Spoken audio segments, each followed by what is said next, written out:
Raymond Owens never planned to disappear. He didn't pack a bag. He didn't send a goodbye message. He didn't step away from his life. He walked into a night that looked completely ordinary and never came back out. And that is what makes a story so powerful. Because when people vanish during chaos, we expect questions. But when they vanish during routine, it unsettles something deeper. Raymond was known as steady, predictable, the kind of person who followed patterns. When he went out, people knew where. When he drove, people knew the roads he took. When he said he'd be back, he always was. So the night he was last seen didn't raise alarms. At first, it started like so many others. Raymond went out planning nothing dramatic, just time away, familiar places, familiar roads. He drove his car the way he had countless times before. There was no indication of trouble, no urgency. No one reported an argument. No one noticed distress. Nothing in that night suggested it would become the most important night of his life. And then he stopped answering. The first unanswered call didn't feel serious. The second brought mild concern. The third didn't make sense. By the time the hours stacked into silence, the tone had changed. Because Raymond didn't do silence. He didn't vanish from reach. He didn't miss check-ins. He didn't leave people wondering. As the night stretched into morning, concern hardened into fear. Friends began calling one another. Family retraced his expected route. They checked places he might have gone. They drove the roads he would have taken. They found nothing. No Raymond. No car. No explanation. When police were contacted, the first question was simple. When was the last time anyone saw him? The answer anchored the entire case. That night, the second question was even more troubling. Where is his car? No one knew. Raymond Owens hadn't just gone missing. His entire presence had vanished with him.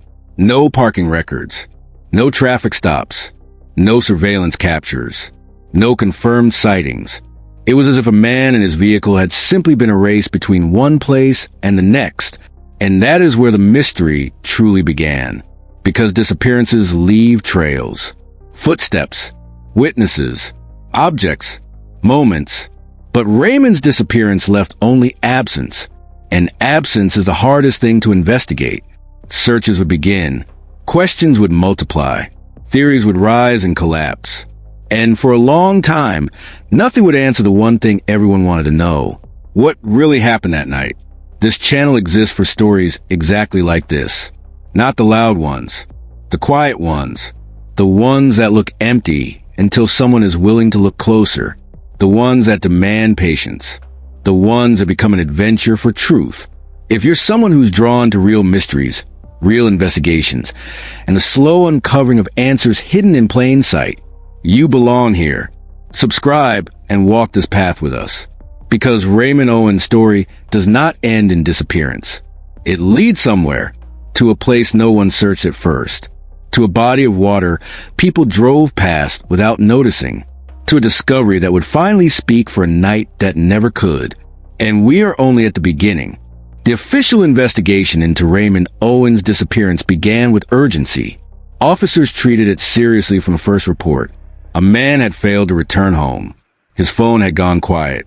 His car was unaccounted for. And no one could place him anywhere after that final stretch of the night. Detectives started by doing what they always do first. They built Raymond's timeline. They spoke with everyone who had seen or heard from him. They reconstructed his movements hour by hour. They documented where he had been, what he had said, how he had acted. They pulled phone records, checked financial activity, reviewed any available surveillance along his likely routes. What they found was unsettling in its normality. Raymond had not argued with anyone. He had not expressed fear. He had not made unusual purchases. He had not changed routines. He had not hinted at leaving. Nothing pointed toward a voluntary disappearance. Nothing pointed clearly toward a crime. His phone data placed him moving along his expected route. Then, at a certain point, it simply stopped. No outgoing calls. No incoming answers. No movement. Just silence. Officers began physical searches immediately. They drove the roads Raymond was known to use. They checked shoulders, ditches, wooded edges, construction areas, and access roads. They looked for skid marks, broken fencing, disturbed ground, any sign that a vehicle had left the roadway. Nothing. They expanded outward. Nearby communities were canvassed. Gas stations, small shops, and roadside businesses were checked for footage. Hours of recordings were reviewed. Raymond never appeared. His car never appeared. That absence troubled investigators deeply. Because vehicles leave evidence. They break things. They get seen. They get recorded. They get found. But Raymond's had done none of that. No traffic ticket. No toll booth image. No impound report. No parking complaint. No collision call. It had not surfaced anywhere. The case forced detectives into uncomfortable territory. They examined Raymond's personal life. Work, finances, relationships, communications. They looked for disputes, pressures, secret plans, or warning signs. They found none. They considered foul play. But without a scene, without witnesses, without a trail, there was nowhere for that theory to stand. They considered voluntary disappearance. But everything about Raymond's life argued against it. They considered medical events. But again, without a location, even that offered no direction. So the searches continued. Volunteers joined. Flyers spread. Tips came in. Each one was checked. Most led nowhere. Some contradicted each other. A few briefly raised hope. But none brought Raymond home. As weeks passed, and then months, the tone of the case shifted. From emergency to endurance. The file thickened, but the answers did not. And yet, one detail refused to settle. Raymond had been driving, which meant whatever happened to him happened somewhere along the road. But roads are not just lines of pavement. They run past ravines. They cut through woods. They cross bridges. They follow water. And water, investigators knew, has a way of taking what enters it and removing it from sight. At first, this idea sat quietly. No dramatic evidence pointed there. No witnesses reported splashes. No damage suggested a crash. The night Raymond vanished had passed without incident reports. So attention stayed on land. But as the months lengthened into years and every land-based theory collapsed, one uncomfortable truth became harder to ignore. If Raymond and his car had not been found on the road, they might not be on it anymore. As time passed, Raymond Owens' case settled into a space no family ever wants their loved one's name to reach. Unresolved, the active searches slowed. Patrols ended. New cases arrived. And yet, Raymond's file never closed. It stayed. It waited. It was reopened again and again by detectives who couldn't accept how completely a man and his car had vanished. Years after that night, a different kind of review took place. Not a re-interviewing of witnesses. Not another round of flyers. Not another sweep of neighborhoods. This time, investigators studied patterns. They looked at other disappearances that had once seemed impossible to solve. People last seen driving. Cars never found. No crash scenes. No witnesses. No obvious violence. And in case after case, a quiet truth had eventually emerged. Water had been involved. Vehicles had gone off roads unnoticed. Cars had rested underwater for years. Answers had existed just yards from where people were last known to be. The similarities were impossible to ignore. So Raymond's route was reconstructed again, not as a line on a map, but as an environment. Detectives drove it slowly. In daylight, at dusk, at night. They paid attention not just to intersections, but to edges, curves, shadows, places where the road dipped, places where barriers were weak or non-existent. And they noticed something that earlier searches, focused on land, had not emphasized enough. Sections of Raymond's likely route followed water, lakes, retention basins, deep roadside inlets, not dramatic bodies of water, not tourist spots. Quiet, dark, easily overlooked. They examined the original search records. They saw how thoroughly fields had been covered, how many miles of roadside had been walked, how many wooded areas had been combed, and they also saw what had been missing. No full underwater survey, no sonar mapping, no systematic dive operations, because in the beginning, there had been no reason to believe Raymond had entered water. No one had reported a splash. No obvious damage marked the road. No part of a vehicle had been visible. But years later, investigators understood something they hadn't then. Water does not always announce itself. A vehicle can leave the road and enter quietly, especially at night, especially at certain angles, especially where water meets darkness. The absence of noise was no longer proof of absence.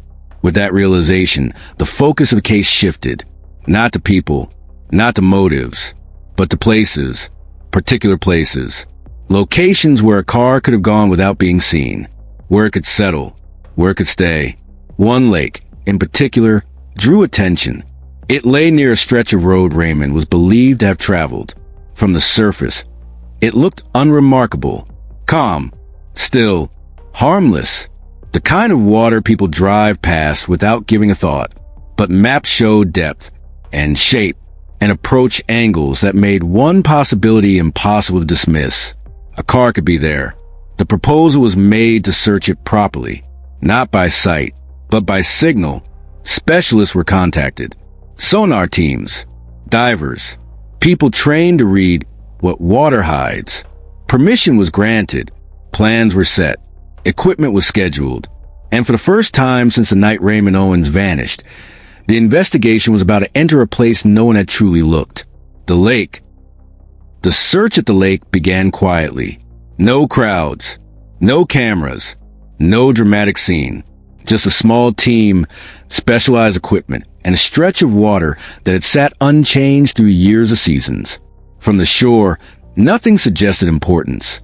The surface was calm, the water dark, wind barely disturbed it. To anyone passing by, it looked like a place where nothing had ever happened. But that was exactly why it had never been truly searched. The sonar unit was lowered in and slowly guided across the lake. Invisible signals moved downward and outward, mapping what the human eye could never reach. On the screen, the bottom began to appear in pale contours. Mud, natural depressions, scattered debris. For a while, there was nothing unusual. Then, on a slow pass across one section of the lake, the image changed. A shape appeared. Not soft, not random, not natural. It was long, structured, symmetrical. The operator stopped, adjusted the angle, ran the scan again. The shape remained. Clearer now, rectangular, hollow, too defined to be rock, too large to be debris. Everyone present knew what it meant before anyone said it out loud. They marked the coordinates. The sonar passed over the object again from multiple directions. Each pass confirmed the same thing. Something artificial rested on the bottom of the lake. Something the size and outline of a vehicle. Divers were prepared. They entered slowly, guided by sonar and safety lines. The water was dark, visibility limited. Movements were careful, methodical. Minutes passed, then the signal came back. They had reached it. A car, upright, resting, silent. It had not broken the surface. It had not shifted with storms. It had not revealed itself. It had simply stayed. Authorities secured the area immediately. Recovery equipment was brought in. The process was slow, controlled, and deliberate. As the vehicle was gradually moved upward, water flowing from its open spaces, the truth that had waited years beneath the surface finally met the air. The car matched Raymond Owens. The missing vehicle. The piece that had never fit. The lake had been holding the answer all along. With that single confirmation, years of confusion reorganized themselves into understanding. Why there had been no sightings. Why there had been no evidence along the road. Why his phone signal ended where it did. Why the searches had failed.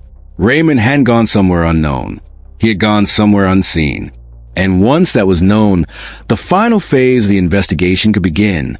Because now, investigators could stop asking where, and finally ask how. Once Raymond Owens' car was recovered from the lake, the case that had lived for years in questions finally began to settle into truth.